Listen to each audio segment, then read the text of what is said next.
नेता प्रतिपक्ष सुनील शर्मा ने बडगाम में एक जनसभा को संबोधित करते हुए कहा कि मुख्यमंत्री उमर अब्दुल्ला कसम खाएं कुरान पर कि उन्होंने भारतीय जनता पार्टी के साथ अलायंस करने की कोशिश नहीं की। मुख्यमंत्री उमर अब्दुल्ला ने जवाब में कहा कि मैं कुरान की कसम खाता हूं कि मैंने साल 2024 में भारतीय जनता पार्टी के साथ स्टेटहुड या किसी अन्य मुद्दे के ऊपर अलायंस करने की कोशिश नहीं की। सुनील शर्मा की तरह मैं झूठ नहीं बोलता, ये मुख्यमंत्री उमर अब्दुल्ला ने ट्वीट करके कह दिया। यानी साल 2024 की सफाई मुख्यमंत्री उमर अब्दुल्ला ने दे दी। कहा साल 2024 में मैंने कोशिश नहीं की, लेकिन यह भी सत्यार्थ है कि उन्हीं के करीबी और उनका दायां बाजू माने जाने वाले और एक समय में नेशनल कॉन्फ्रेंस की नववीं, एक समय में नेशनल कॉन्फ्रेंस के बड़े फैसले करने वाले स्वर्गीय देवेंद्र सिंह राणा ने प्रेस कॉन्फ्रेंस करके एक बार नहीं कई बार इस बात को कहा कि साल 2014 में नेशनल कॉन्फ्रेंस ने हर मुमकिन कोशिश की थी कि भारतीय जनता पार्टी के साथ बात बन जाए और जम्मू कश्मीर में हमारी सरकार बन जाए।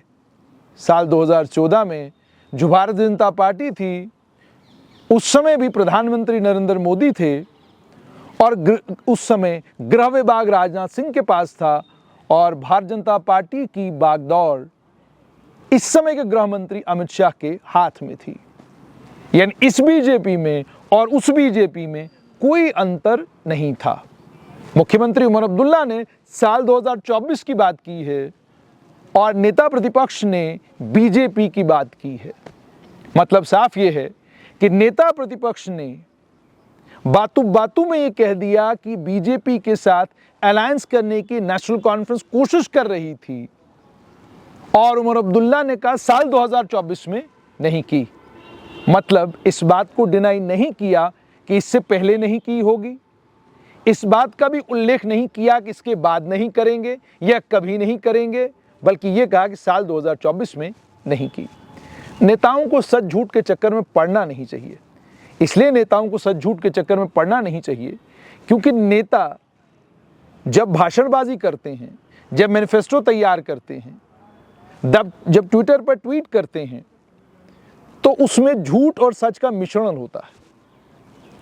आप साल 2002 से लेकर 2008 तक के कालखंड को देखें, यही मुख्यमंत्री उस समय प्रतिपक्ष में थे, हालांकि नेता नहीं थे, प्रतिपक्ष में थे और उन्होंने कहा था कि हमारी सरकार बनेगी तो Jammu Kashmir truth and reconciliation commission बनाया जाएगा ताकि वो लोग जो प्रताड़ित हुए हैं उन प्रताड़ित लोगों को इंसाफ मिल सके।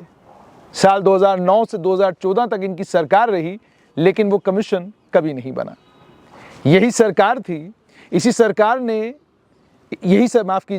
यही नेता थे साल 2002 से लेकर 2008 तक कई बार जब स्टेट ह्यूमन राइट्स कमीशन की रिपोर्टें आती तो बड़ी दलील और बड़े तजुर्बे और बड़े एक्सपीरियंस के साथ बात करते हुए बड़े नेता इस पार्टी की ये कहा करते थे हमारी सरकार बनेगी तो ये ह्यूमन राइट्स के सारे मसले जो हैं एक ही पल में हल कर दिए जाएंगे। 6 साल रही, 6 साल सरकार रही, लेकिन कोई मसला हल हुआ हो तो इसकी जानकारी ये नेता दे सकते हैं। आगे बढ़िए, डेली वेजर, कैजुअल, वो तमाम मुलाजमीन जो आर्जी हैं, जिनको अलग अलग कालखंडों में इन्हीं सरकारों ने लगाया और लगाया इस वादे पर था कि हम आपको पक्का करेंगे। साल 2025 है, वही डेली वेजर सड़कों के ऊपर धरना दे रहे हैं, पानी बंद कर रहे हैं, ट्रैफिक बंद कर रहे हैं। आम लोगों को दिक्कत और परेशानी का सामना करना पड़ता है जब वो सड़कों के ऊपर बवाल काटते हैं या सड़कों के ऊपर आ जाते हैं। इन्हीं नेताओं ने कहा था कि हम आएंगे तो आपको पक्का करेंगे। अब जब आए तो पता चला खजाने में पैसा नहीं है। आप डेली वेजरों की तरफ से मुकम्मल तौर पर खामोशी है। तो वो तो सच था जो कहा था कि इनको पक्का करेंगे। आप जब सत्ता में आए भूल गए कि उनसे वादा था पक्का करने का। जेलों में बहुत सारे नौजवान हैं, मैनिफेस्टो बनाते वक्त उनसे वादा किया गया हम आएंगे तो आपको जेलों से बाहर ले आएंगे, लेकिन सरकार बनाए हुए 1 साल हो गया। अब वो मुद्दा ही नहीं है, अब उस पर बात भी नहीं है। अब उस बात को खा जाते हैं ये कहकर कि यहाँ तो लेफ्टिनेंट गवर्नर की सरकार है, हमारे पास तो ताकत ही नहीं, हम कैसे करेंगे। बहुत सारे बच्चे जिनकी सिलेक्शन लिस्टें आई सिलेक्शन लिस्ट आने के बाद उन बच्चों की लिस्टों को रिवैलिडेट करना था, उन्हें जीएडी ये कहकर लौटा देता है कि ट्रांजैक्शनल बिजनेस रूल्स नहीं आए, आपने कहा था हम आएंगे, इन मुद्दों को हल करेंगे, आपको आए हुए 1 साल हुआ, आपने इनमें से कोई मसला हल नहीं किया। वो हाइड्रो इलेक्ट्रिक प्रोजेक्ट कई सारे वापस आ रहे थे, इतने साल गुजर गए, वो भी वापस नहीं आए। अन्य कई और मामले थे जो होने वाले थे लेकिन नहीं हुए। बात तो ये भी थी कि हम चुनाव नहीं लड़ेंगे, यूनियन टेरिटरी के मुख्यमंत्री नहीं बनेंगे, लेकिन चुनाव भी लड़ा, यूनियन टेरिटरी के मुख्यमंत्री भी बन गए। तो मामला बिल्कुल सरल है कि राजनीतिक मामलों में धर्म का काम क्या, राजनीतिक मामलों में सच क्या झूठ क्या।